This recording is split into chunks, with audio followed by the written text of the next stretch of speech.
बहुत सारे लोगों ने कहा कि वो इस्लाम धर्म को मिटा देंगे। ऐसे मिटाने वाले खुद मिट जाते हैं, लेकिन किसी धर्म को मिटाने की इनकी कोई ताकत नहीं है। और यति नरसिंहानंद जैसे नफरतखोर लोगों को एक बात बताना चाहता हूं कि जब इस मुल्क ने आजादी की लड़ाई लड़ी तो जितना योगदान हिंदुओं का, सिखों का और ईसाइयों का रहा, उतना ही योगदान मुसलमानों का भी रहा। जिस तरीके से आजादी की जंग को राजगुरु सुखदेव, भगत सिंह और अशफाक उल्लाह खां जैसे लोगों ने एक साथ मिलकर लड़ा, जितना योगदान इस देश के अंदर अशफाक उल्लाह खां, भगत सिंह और राजगुरु का है, उतना ही बहादुर शाह जफर का भी है। वो बहादुर शाह जफर जिनके बच्चों का सर काट के रंगून की जेल में रख दिया गया और उनसे कहा गया एक अंग्रेजी अफसर ने आकर कि क्या हुआ जफर, हिंदुस्तान की शमशीर ठंडी पड़ गई। वो बहादुर शाह जफर जिसके बच्चों का सर काट रखा है रंगून की जेल में, वो बहादुर शाह जफर बड़ी शान के साथ खड़े होकर जवाब देता है कि जब तक गाजियों में बू रहेगी ईमान की, तख्ते लंदन तक चलेगी शमशीर हिंदुस्तान की। एक मैं आपको बता दूं कि बहुत सारे लोग हैं जो ऐसा काम करते हैं तो उनको ना एक नाम दिया जाता है जिनको कहा जाता है काना जद्दाल। मैं आपको बता दूं ये उसी तरीके का कुछ काम कर रहे हैं, लोगों को भड़काने का काम कर रहे हैं, लड़ाने और भिड़ाने का काम कर रहे हैं। मुझे एक बात समझ में नहीं आती कि यति नरसिंहानंद सरस्वती हो, चाहे फिर वो महाराष्ट्र के बाबा जी हो, चाहे फिर वो और तमाम लोग हो, मुझे ये समझ में नहीं आ रही कि आप हिंदू धर्म से हो या मुसलमान धर्म से हो। भाई अगर आप हिंदू धर्म से हो तो कृष्ण के बारे में बताओ, राम की अच्छाइयां लोगों को बताओ, प्रभु के बारे में बताओ, ईश्वर के बारे में बताओ। आप ये क्या लेके बैठ गए? आप अपने आप को साधु महात्मा कहते हो, आप अपने आप को धर्मगुरु कहते हो। धर्मगुरु का मतलब होता है धर्म का प्रचार करना, धर्म की अच्छाइयां लोगों तक पहुंचाना। भाई धर्मगुरु कौन होता है? धर्मगुरु वो होता है जो अपने धर्म की जानकारी लोगों तक पहुंचाए। यति नरसिंहानंद सरस्वती हिंदू धर्म के धर्मगुरु हैं, तो उनका फर्ज बनता है कि वो कृष्ण की अच्छाइयां, राम की अच्छाइयां लोगों तक पहुंचाएं। लेकिन यति नरसिंहानंद सरस्वती के प्रवचन तो प्रॉफिट मोहम्मद साहब के ऊपर हो रहे हैं। भाई आप प्रॉफिट मोहम्मद साहब के ऊपर जो बात कह रहे हो, आप उनके पीए लग रहे हो या असिस्टेंट हो, जो आपको इतना पता है प्रॉफिट मोहम्मद साहब के बारे में? दूसरी बात यह है कि भारत एक डेमोक्रेटिक कंट्री, एक लोकतांत्रिक देश है, एक सेकुलर कंट्री है, जिस सेकुलर कंट्री में एक हिंदू को भी अपने धर्म को मानने की आजादी है, एक मुसलमान को भी अपने धर्म को मानने की आजादी है। और यति नरसिंहानंद जैसे नफरतखोर लोगों को एक बात बताना चाहता हूं कि जब इस मुल्क ने आजादी की लड़ाई लड़ी तो जितना योगदान हिंदुओं का, सिखों का और ईसाइयों का रहा, उतना ही योगदान मुसलमानों का भी रहा। जिस तरीके से आजादी की जंग को राजगुरु सुखदेव, भगत सिंह और अशफाक उल्लाह खां जैसे लोगों ने एक साथ मिलकर लड़ा, जितना योगदान इस देश के अंदर अशफाक उल्लाह खां, भगत सिंह और राजगुरु का है, उतना ही बहादुर शाह जफर का भी है। वो बहादुर शाह जफर जिनके बच्चों का सर काट के रंगून की जेल में रख दिया गया और उनसे कहा गया एक अंग्रेजी अफसर ने आकर कि क्या हुआ जफर, हिंदुस्तान की शमशीर ठंडी पड़ गई। वो बहादुर शाह जफर जिसके बच्चों का सर काट रखा है रंगून की जेल में, वो बहादुर शाह जफर बड़ी शान के साथ खड़े होकर जवाब देता है कि जब तक गाजियों में बू रहेगी ईमान की, तख्ते लंदन तक चलेगी शमशीर हिंदुस्तान की। हम उस भारत देश की मिट्टी के लोग हैं। हमारी वेशभूषा, हमारा कल्चर, हमारा रहन सहन बिल्कुल अलग हो सकता है, लेकिन हमारे लिए सबसे बड़े गर्व की बात है कि हम अपने आप को इंट्रोड्यूस करें तो एक मुस्लिम, एक हिंदू, एक सिख और एक ईसाई से नहीं, हम अपने आप को इंट्रोड्यूस करें एज अ भारतीय के तौर पर, एज ए इंडियन के तौर पर। हमें गर्व है कि हमने भारत देश जैसी मिट्टी में जन्म लिया। आपको पता है पाकिस्तान के, अफगानिस्तान के जो रहने वाले लोग हैं वो तरसते हैं इस देश की मिट्टी में आने के लिए, क्योंकि ये वो देश है जिस मिट्टी के अंदर आपको, अगर एक हिंदू हैं तो आपको मथुरा वृंदावन मिलता है, भगवान श्री कृष्ण की धरती मिलती है। अगर आप एक मुसलमान हैं तो आपको अजमेर शरीफ मिलता है, हाजी अली की दरगाह मिलती है, आपको यहाँ पर लाल किला दिल्ली का मिलता है, आगरा का ताजमहल देखने को मिलता है। अगर आप एक सिख हैं तो आपको यहाँ पर गुरुद्वारा देखने को मिलता है, गोल्डन टेम्पल, स्वर्ण मंदिर देखने को मिलता है। और सबसे बड़ी बात यह कि जो मुसलमान पाकिस्तान में गए थे वो आज भी अफसोस करते हैं कि हमने भारत जैसे मुल्क को क्यों छोड़ा, जानते हैं? और वो पाकिस्तान के रहने वाले लोग भी आज ये कहते हैं कि जिन लोगों ने बंटवारा किया वो सबसे गलत बंटवारा किया, क्योंकि बंटवारे की वजह से हम लोग अलग हुए। एक बात मुझे बताइए, जिस देश को पहले मुस्लिम राष्ट्र के नाम पर पाकिस्तान के रूप में बांट दिया, जिस देश को बांग्लादेश के नाम पर बांटा गया, जिस देश को अफगानिस्तान के नाम पर तोड़ा गया, भारत के आपने कितने हिस्से कर दिए? क्या अब आप इस प्रकार का बयान देकर भारत को तोड़ना चाहते हैं? भारत के अंदर नफरत का बीज बोना चाहते हैं? तो बाबा यति नरसिम्हानंद तो कहते हैं कि भारत हिंदू राष्ट्र है।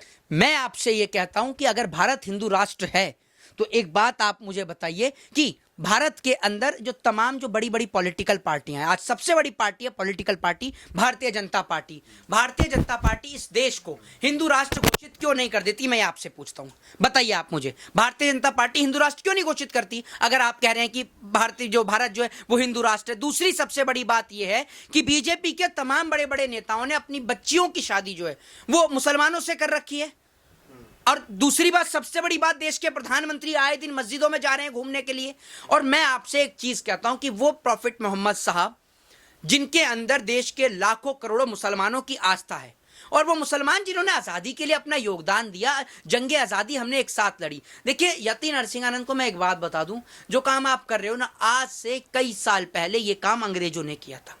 अंग्रेजों ने हिंदू और मुसलमानों को एक साथ लड़ाया। अंग्रेजों ने क्या किया, जब अंग्रेजों ने मुसलमानों को पीटा तो हिंदू बहुत खुश था, और जब हिंदुओं को पीटा तो मुसलमान बहुत खुश था। लेकिन जब दोनों पीटे ना और उसके बाद एक साथ आए और एक साथ मिलकर जब जंगे आजादी की लड़ाई को लड़ा, तब जाकर ये देश आजाद हुआ। तो मैं समझाना चाहता हूं देश के लोगों को कि इस देश को वापस गुलाम ना बनाएं, क्योंकि आपका आपस में लड़ना इस देश को वापस से गुलाम बना देगा। लेकिन यति नरसिम्हानंद तो हिंदुओं को जगा रहे, उसको अवेयर कर रहे हैं मुसलमानों से, देखो ये लोग गद्दार है, ये जिहादी, ये जिहाद। हिंदू जिस दिन जाग गया ना, हिंदू जिस दिन जाग गया, उस दिन हिंदुओं के बच्चों के हाथ में ना तो आपको कट्टा, ना पिस्टल, ना राइफल, ना बंदूक, ना तलवार, कुछ नहीं दिखाई देगा। उनके बच्चों के हाथ में एक कलम दिखाई देगी। ये कलम में वो ताकत है कि एक व्यक्ति सिर्फ कलम के माध्यम से, शिक्षा के माध्यम से पूरे देश का संविधान लिख देता है, और उनका नाम था डॉक्टर बाबा साहब भीमराव अंबेडकर।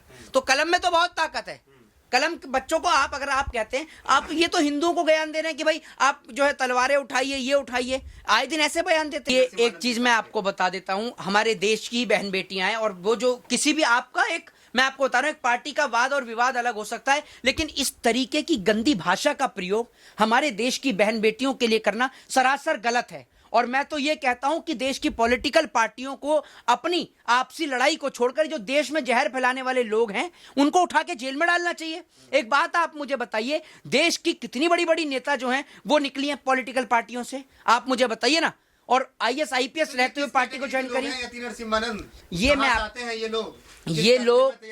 ये लोग मैं आपको बता दूं, ये लोग किसी फैक्ट्री के नहीं है। ये आपको बता दूं, ये लोग सिर्फ नफरती लोग हैं, जहरीले लोग हैं। इससे ये पूछा जाए कभी कि बाबा जी, कभी इसको पकड़ लेना, उसका इंटरव्यू लेते में इससे पूछ लेना कि बाबा जी आप हिंदुओं के लिए इतने लंबे लंबे चौड़े चौड़े भाषण देते हो, इतना फ्री का मुफ्त का ज्ञान पेलते हो, जरा ये बताओ आज तक कितने हिंदुओं के बच्चों को आपने पढ़ाया है? कितने हिंदुओं के बच्चों को आपने डॉक्टर बना दिया, इंजीनियर बना दिया, IAS बना दिया, IPS बना दिया? चलिए छोड़िए, जिन हिंदू बहन बेटियों का सुहाग उजड़ गया, जो विधवा औरतें हैं, उनमें से कितनों का आपने घर चलाया? कितनी हिंदू बहनों की आपने गरीबों की शादी कराई? कितने हिंदू बहनों के बच्चों को आपने पढ़ाने का काम किया? तो ये छोड़कर भग जाएगा। सिंहानंद सरस्वती इस्लाम को मिटाना चाहते हैं, जमीन पे से, धरती से इस्लाम को खत्म करना। देखिए एक चीज मैं आपको बता देता हूँ, देखिए मैं आपको एक चीज बता देता हूँ, ऐसे बहुत सारे बकलौल आए और गए। मैं आपको बता दूं, बहुत सारे लोगों ने ये कहा कि वो हिंदू धर्म को मिटा देंगे, बहुत सारे लोगों ने कहा कि वो इस्लाम धर्म को मिटा देंगे। ऐसे मिटाने वाले खुद मिट जाते हैं, लेकिन किसी धर्म को मिटाने की इनकी कोई ताकत नहीं। ये बात मैं आपको बता दूं, सीधी सी सवाल ये है, आखिरी सवाल लेकर के वीडियो खत्म करेंगे जी, कि मुसलमान जिस तरीके से मुसलमान का मानना है कि जो मोहम्मद साहब है वो एक मुसलमान की रूह है ना, उसके बगैर वो जिंदा नहीं रह सकता है जी। यति नरसिम्हानंद ने जो है विवादित बयान दिया जी। अब जो मुसलमान उसके खिलाफ प्रोटेस्ट कर रहे हैं, पुलिस उसके ऊपर कार्रवाई कर रही है, लेकिन यति नरसिम्हानंद कोई तरीके से कार्रवाई नहीं हो रही है जो इस तरीके से बयान आगे ना दे। देखिए एक चीज मैं आपको बताता हूँ आपको, पहली बात तो ये है कि उसके ऊपर तमाम IPC तमाम सेक्शंस के द्वारा जो है मुकदमा दर्ज करके उसको जेल में डाल दिया गया है। उसका एक चेला चपाटा जो है गायब है, मैं आपको बता दूं। दूसरी आपने जो बात करी कि भाई मैं आपको एक बात बता दूं, कोई भी धर्म में, अब मेरा धर्म हिंदू है, अगर कोई मेरे धर्म के ऊपर कोई वादी टिप्पणी देगा तो मेरे को भी ठेस पहुंचेगी। मैं भी सड़क पर प्रदर्शन करूंगा, प्रोटेस्ट करूंगा, सरकार को ज्ञापन दूंगा। लेकिन आप जो है प्रोटेस्ट करना हमारा फंडामेंटल राइट है। उस फंडामेंटल राइट के तहत अगर आप लोगों के ऊपर मुकदमे दर्ज कर रहे हैं तो वो सरासर गलत है। लेकिन जो व्यक्ति प्रोटेस्ट करने के दौरान, प्रदर्शन करने के दौरान सरकारी संपत्तियों को हानि पहुंचाता है, आप उनके खिलाफ मुकदमा दर्ज करिए, क्योंकि मैं इस देश में सत्य और अहिंसा का पुजारी हूं। मैं कभी हिंसा का समर्थन कभी नहीं करता। तो अगर बाबा जेल चले गए तो जिहादियों से कौन बचाएगा हिंदुओं को? जी एक बात आप मुझे बताइए, बाबा तो पहले नहीं थे, तो एक बात आप मुझे बताइए, तो क्या हिंदू जीवित नहीं थे? एक बात आप मुझे बता तो दीजिए, क्या बाबा से हिंदू जीवित है? दूसरी बात यह है कि हिंदू अपनी स्वयं रक्षा कर सकता है, वो इतना सक्षम है, इन जैसे बाबाओं की जरूरत नहीं। और ये बाबा तो ऐसे हैं जो मिनट से पहले गायब हो जाते हैं। इतनी बहन बेटियों की इज्जत और आबरू लूटी, कौन सा बाबा सामने आया? आप मुझे बताइए ना। इतने हमारे फौजी भाई शहीद होते हैं, उनमें से कितने सारे हिंदू होते हैं? कौन सा बाबा आता है उनका घर चलाने के लिए? तो ये सब ऐसे ही हैं, सस्ती सो कॉल्ड टीआरपी के लिए। मोशरफ मोहम्मद साहब को आप कितना जानते हैं? देखिए, मैं एक चीज आपको बता देता हूं, जितनी रिस्पेक्ट मैं भगवान श्री कृष्ण की करता हूं, उतनी रिस्पेक्ट मैं पैगंबर मोहम्मद साहब की भी करता हूं। और मेरे लिए जितना मेरा धर्म मायने रखता है, उतना ही दूसरा भी रिलीजन का मैं सम्मान करता हूं। मैं आपको एक ही बात कहूंगा कि वो व्यक्ति जिसने जीवन अपना समर्पित कर दिया दूसरों के लिए, और दूसरा धर्म उनको अपना अल्लाह मानता है, ईश्वर मानता है, मैसेंजर मानता है, पैगंबर मानता है, तो वो उनकी उसमें एक श्रद्धा है। आप किसी की श्रद्धा और भावना के साथ बिल्कुल ठेस मत पहुंचाइए।